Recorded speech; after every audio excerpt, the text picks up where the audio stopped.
Remember, gentlemen, it is not just France we're fighting for, it's champagne. Those memorable words were spoken by Winston Churchill during World War I.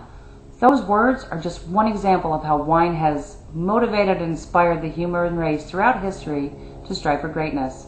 Good evening, my name is Linda Button, and I'm here to talk about how wine has helped change the world. During my 18 years in the wine industry, I achieved expert status with the Wine Educators Guild of America.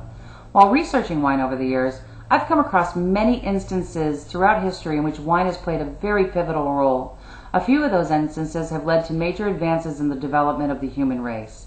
Today, I'll show you how, through a few instances, the world was changed, leading us from our origins of hunter-gatherer to the quest for superconductors. In the 5th century BC, the Greek philosopher Thucydides wrote that the peoples of the Mediterranean began to emerge from barbarism after they had learned to cultivate the olive and the vine. Today, a lot of anthropologists agree with that theory. The oldest bottle of wine found is over 9,000 years old, so we know that man has been creating wine for at least that long. But wine wasn't invented by man. It was discovered. Fermentation occurs naturally when crushed fruit sugars come in contact with wild yeast. The effect of this is well known to animals, and if you've had the chance to visit a winery in the fall, you've seen the birds passed out lying in the fields. Modern prehistoric man probably discovered wine the same way, and after they discovered the effects, they wanted more. Patrick McGovern, who is the director of biomolecular archaeology at the University of Pennsylvania, hypothesizes that these staple cereals of the world were domesticated and farmed in the pursuit of wines. So basically, the pursuit of an enjoyable beverage helped move us into agrarian societies. Next, let's move up to the Dark Ages. After the fall of the Roman Empire, knowledge and information a lot of it was lost. And for a while there, books were very expensive to create, and most people never even saw a book in their lifetime. In 1493, Johannes Gutenberg's invention would change all of that, and in the process, change the world. At this time, there was a major interest to create a means of producing books inexpensively and quickly.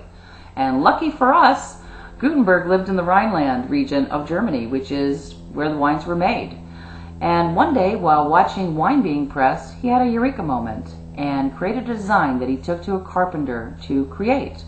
The design he formulated was a printing press based on the turn-screw press that was used to make wine. He was met with scorn and disdain at first because they couldn't figure out why he wanted them to make another press. And to this he responded with these beautiful words. Yes, it is a press, certainly, but a press from which shall soon flow in inexhaustible streams the most abundant and most marvelous liquor that has ever flowed to relieve the thirst of man, knowledge. With his press, he enabled the quick exchange of information and led us into the Renaissance. His press was used right up to the 20th century, and for his contribution, I named Gutenberg the father of globalization.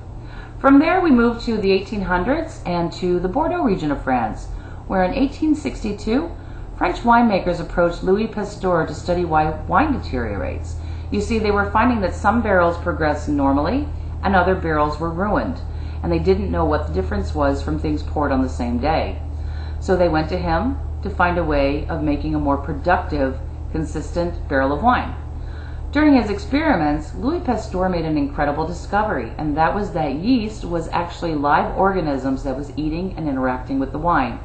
This led to the creation of the study of microbiology and the classification of organisms. This discovery and his experiments wine was also the basis for his invention of pasteurization of food products. This led to the savings of millions of lives. So in a nutshell, the quest for a better bottle of wine led to the decrease in death by tainted food for millions. Finally, we're up to present-day Japan. In 2011, Yoshihiko Takano hosted a party to celebrate the slight success his scientists were having during their experiments with superconductors. After a few hours of drinking, they decided to start pouring their favorite beverage of the night on top of the materials that they were experimenting with. The next day, they discovered that red wine led to a 60% higher productivity in superconductors than basic ethanol or water. After a few more experiments, they've narrowed it down to actually Beaujolais red wine is the best material to use for superconductors.